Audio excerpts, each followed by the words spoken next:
For the past 10 months, we have witnessed civilian massacre after civilian massacre.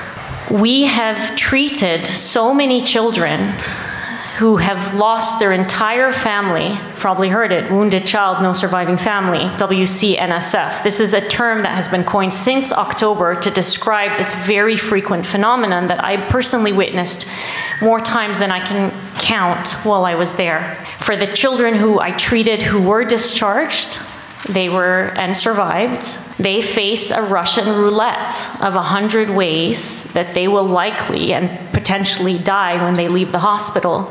Direct bombing, starvation, dehydration, disease. Alarming reports of the first cases of polio in Gaza right now. I received a young boy into the emergency department during one of the mass casualties who had half of his face and neck blown off. He couldn't see himself, so he didn't know what he looked like at that point in time, and he kept asking for his sister. His sister was in the bed next to him. The majority of her body was burned beyond recognition. He didn't recognize that the girl in the bed next to him was his sister.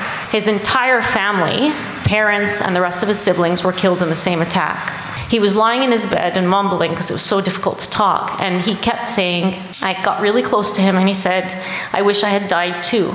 Everybody I love is now in heaven. I don't want to be here anymore.